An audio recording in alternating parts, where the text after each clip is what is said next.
Alright guys, today we're working on the roadside rescue car, aptly known as the Blueberry. This is the car here that, as you can tell, is a '07 Yaris. Um, this lovely young lady beside me is my sister. She's the brilliant driver and, I guess, owner of this car at this point. Yep. That decided that running something over on the highway at 90 mile an hour Didn't know something was on the highway. and emptying her gas tank all over the road was a good idea. In my defense. So today we're going to be putting a gas tank in this car. She's going to be handling the camera work for the most part. So yeah, we're going to get started. Okay guys, so we get under here to take this fuel tank out. And I couldn't figure out why she was saying she saw black smoke whenever she hit it. Well, we just figured out why. This here is the charcoal canister for your evap emission system. And she broke the canister, looks like the purge valve, and it looks like, I mean, it's just all going to need replaced. That's kind of the long and short of that. Since we're in here, I'll show you real quick. We've got 4 bolts along the perimeter of this gas tank that hold it on, 1 filler neck, and an evap line I've already disconnected because I got a little excited and decided to go ahead and do that. So, yeah, it's not going to be too hard to do, it don't seem. I say that now and I'm regretting it, but hey, you know what? Live and learn. Just because you haven't done it before don't mean you can't do it once. So, alrighty guys, we're going to get to work. Alright guys, so this is the nice little hole. I don't know how well you saw it in the last video from last weekend, but this is our hole. And it's pretty nice. Nice thick plastic, just cut through like a hot knife through butter. So, you see it also skinned up over here as well.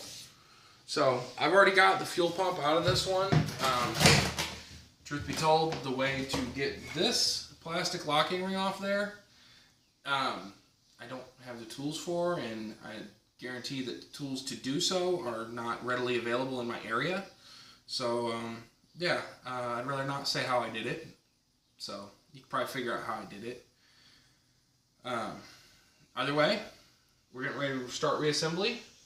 And as far as for the Yaris, I'm going to use the old tank for reference because I don't use the new one over here. As far as the Yaris, it's 4 bolts, here, here, and here. 1 line. This is actually situated on the passenger or the driver's side. We have this line.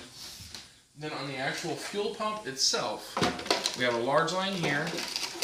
We have a 5-point plug here and another line here. This line does not necessarily need to come off. Actually, it's right here. I'm actually going to have to put it back on. It just makes it easier to get the locking ring over it.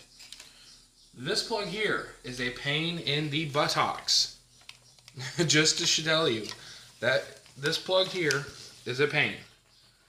So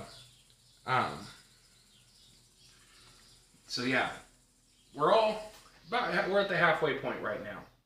I'm going to take a break, clean up, get a drink or two, cool off, and cool my jet so I'm not cussing on you guys. So I'll keep you posted.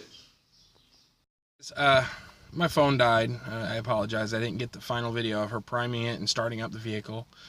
It went smoothly. Took a few extra primes than we expected, but it did go fine. For those of you that don't know what I mean by priming, it's where you cycle the key from off to on multiple times without starting the vehicle or attempting to start the vehicle. So that's what I mean by priming. What it does, it actually runs the fuel pump for anywhere between 2 and 10 seconds, depending on the car, to get fuel to the system and some fuel pressure built up so that when you start it, it does fire up. So, it wasn't one of the easiest fuel tanks I've ever dropped, but it is most certainly not the hardest I've ever dropped. So, I think we started right around noon. Here it is. I believe it's like, I guess 2 o'clock if I'm not mistaken. I'm trying not to stop my recording, so I could be way off on timing. So I know it's before 3. We've got under 2 hours, a little over maybe actually. So it's not hard to do. It actually took me longer to get the cap for the actual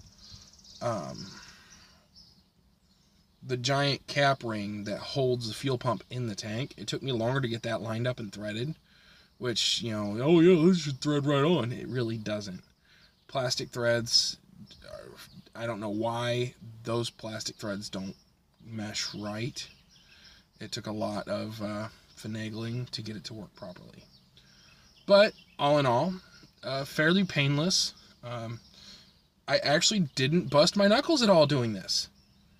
I think I used a 10, a 12, and a flathead screwdriver to do this job.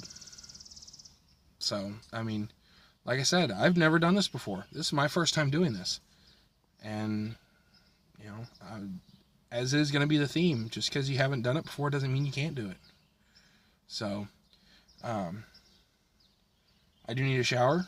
I need to get cleaned up. So I'm going to sign off now. Hopefully I'm gonna edit this video. I'm gonna go home, shower, and then maybe take a nap, and then I'll edit this video for you guys and have it posted up. Have a good